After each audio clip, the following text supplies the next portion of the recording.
All right. Should I start or you want to start? I reckon you start this one. Okay. All right. So what got me into music? It's kind of crazy because I was 6 years old and I started classical piano. And so cool. It's the typical Asian thing. The Asian parents are violin or piano. So I started doing that, and at first I was interested in it, but it became the thing of okay, this is a schedule, you have to stick to it, this is what practice is. Yeah. And then that was sort of the learning experience that I gained from it. I didn't really start liking music until about 3 or 4 years into it. And then I was like, ooh, I really like music. And then my dad had an acoustic guitar that was that we bought from Costco. It was $180, basically made out of plastic. And we got it for his, it was Valentine's Day, and I guess my dad had serenaded my mom back in the day, so it was a cool. thing. So yeah, it was something. So that was and then it kind of we got it, and then it just sat in the closet for years. And I was 13, I was starting to listen to Metallica because my brother was check this out. And I was oh my gosh, this is the coolest thing ever. Yeah. It was I need to learn how to make this come alive. Yeah. So I was Dad, acoustic guitar. So he taught me the first 3 chords, A, G, C. Yeah. And then he's good luck. And then they're no lessons because you're taking piano lessons. Yeah. I was already full into it and doing recitals and all that.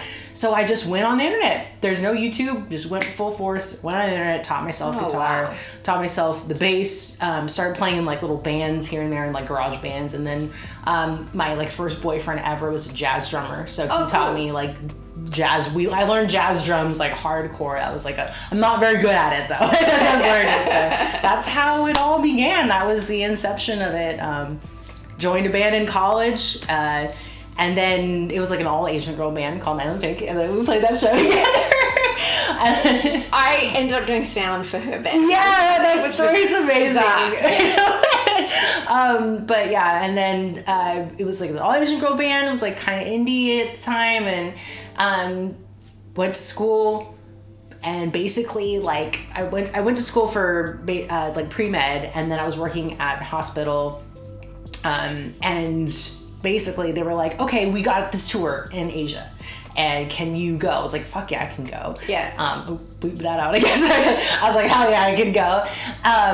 But then I told my job, and they're yeah, well, you can go, but you just can't work here anymore. So quit the job on the spot, and then a week later the tour got canceled. So ever since then. I think that's sort of the stuff, when you make those decisions in your life, you're this is what I really want. Right. when you're choosing that over this, hell yeah. This is a steady career path, and you know where that's going to land, but then you're but my heart's here. Exactly. That was probably the biggest fork of my life, I think, is making that decision whether I wanted to do this pretty determined path, which I had some passion for, or going kind of on this totally unknown world of are we gonna make enough money? Are we gonna do this? People are gonna think that you're doing something crazy, or people will disrespect, or they will lack respect for what you're doing. Yeah. And I chose that, and that's kind of where it took and me. look where you are today. Fortunately, it took a while, though, I'll tell you that right now. But. I think that's how it is for a lot of people. For me, I had exactly the same career path. I was pre-med. No, I wasn't pre-med. I wasn't pre-anything. Mine was self-taught and played in bands, and I started busking, I was just doing all the things and I really had nothing to fall back on. There wasn't even whether you're going to do this or do that. It was I've got to do this, and I've got to keep doing this, because I was playing live shows in high school, so it wasn't even a matter of when you were choosing career path and well, I'm already doing this and getting paid for it. I'll just do more of that. But everyone in my family was musical and creative and weird and whatever, so I think I don't know if I'm capable of doing other things. That's amazing. I think that's amazing, though. Cats. Something with cats. Cats! Teach them instruments. Next level. Next level. Perfect. Yeah. All of them? I'm sure it's the same with you too. Kind of like what you were saying, I think everything is kind of a 10-year overnight success. People don't see all the work that you do, all the hours of practice, all the the times where you can almost not pay rent or whatever. People don't see anything like that. They just see the result of your hard work. So, I mean, yeah, there were times where I was busking to pay rent, or I was doing like extra gigs to pay rent, and you know, yay, groceries are great sometimes, and you know, but you do what you've got to do. And I think being in it's a predominantly man's sort of industry in a way, like that's sort of a lot.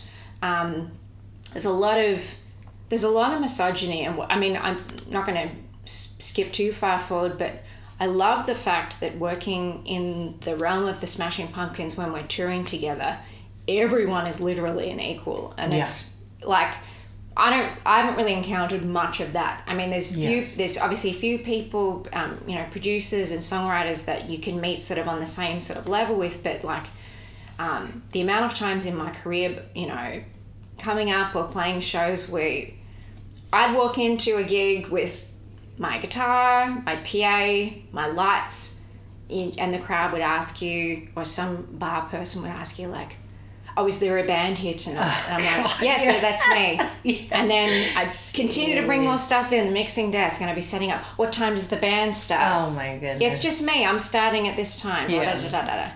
Are you the singer? Yes, it's my band. It's just me. You know, so you get used to it, and like I think, I mean, you're a really easygoing person.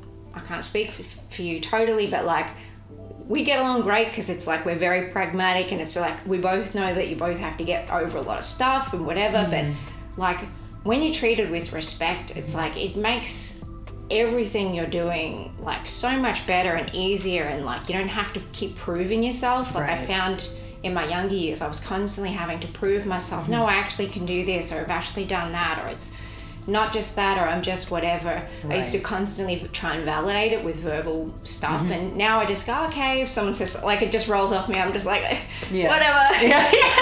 I've done this for too long now that it's like, it doesn't matter to me, and like I've made enough records, and I'm obviously about to make another record soon, and you know, I know what I'm capable of, and like my life's work and effort has gone into my stories and my songs, and like that's the proof right there. I don't have to keep telling people. I'll just be like, well, here's a song. Here it is.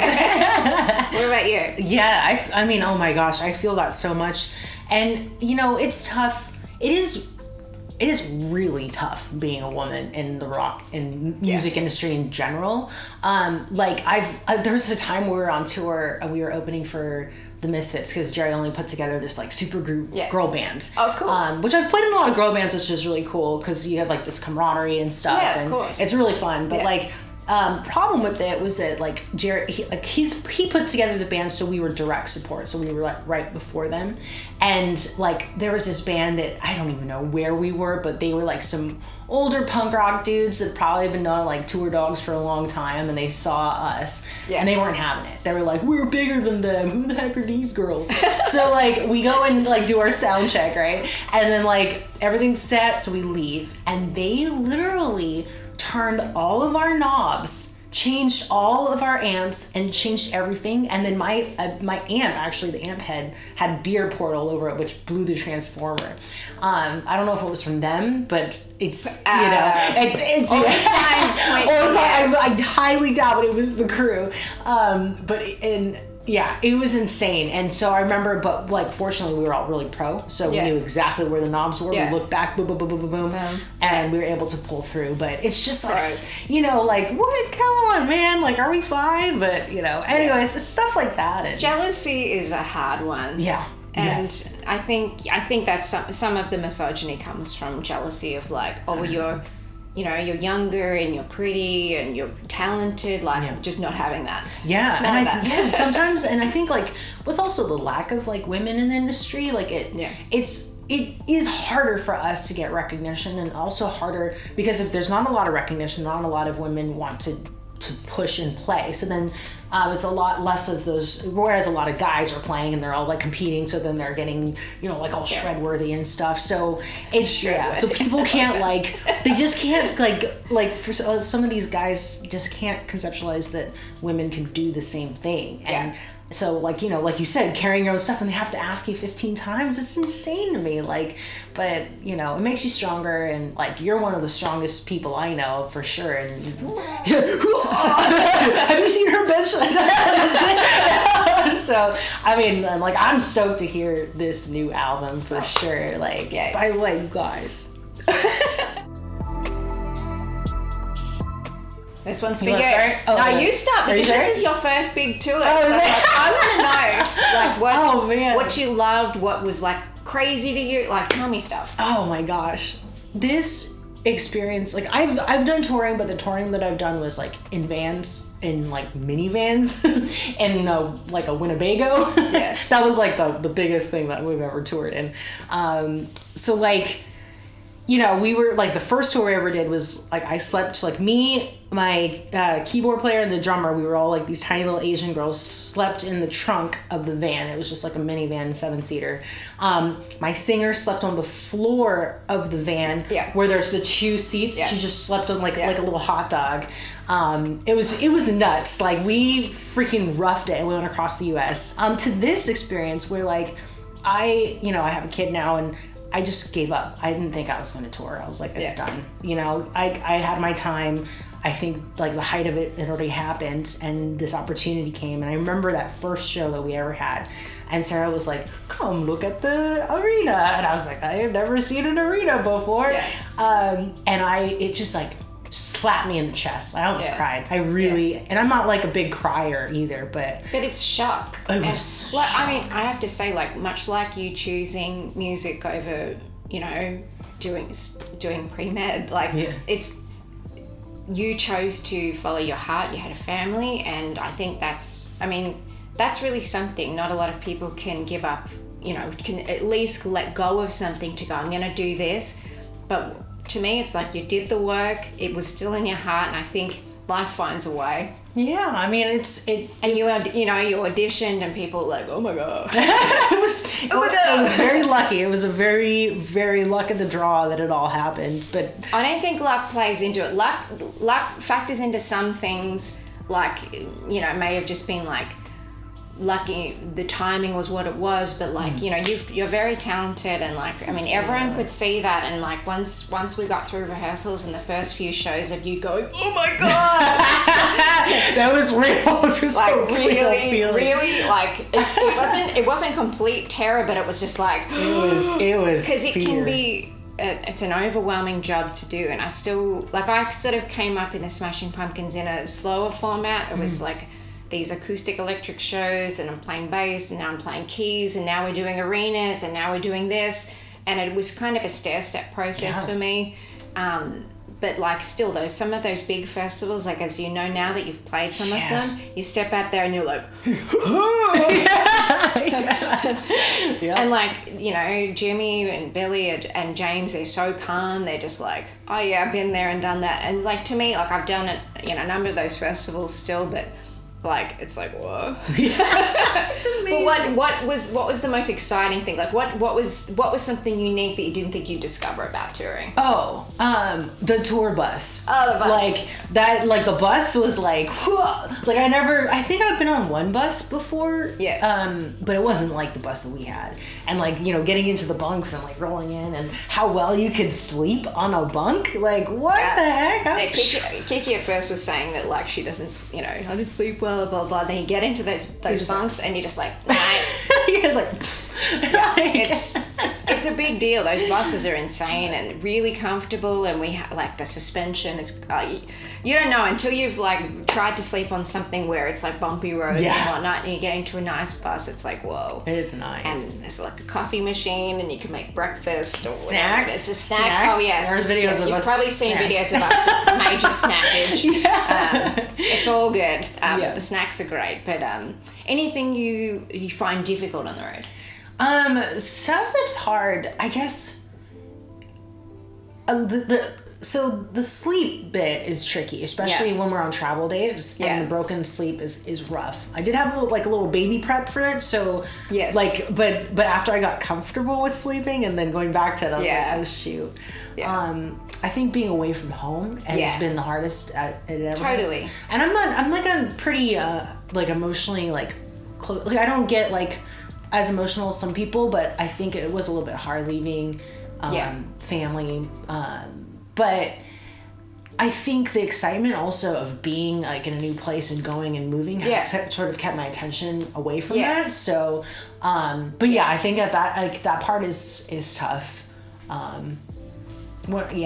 Yeah, I think so. And then, but we're doing another festival in a minute, and it'll be whatever, 50, 60,000 people, and you'll just be like, what? For me, I love the buses and catering. Oh my gosh! You get to the venue and you go in for lunch or dinner, and there's catering and there's incredible food. So good. Sometimes it's that thing of once you get off the road, it's I gotta make food again. Yeah, I'm worried about that. That's the one thing we get very spoiled with good quality food, because when you are traveling as much as we do with not nearly enough sleep. I've said this multiple times before, but living the dream, you always think there's going to be more sleep. But having good food and really makes up for it. But I miss home too, and there's just so much to. But you're giving up time, you're trading time to build this moment for yourself, and I'm excited to see what happens with you next. And my peeps out there, I'm making a record, so that's what's happening next with me. But let's go finish this tour. Yeah.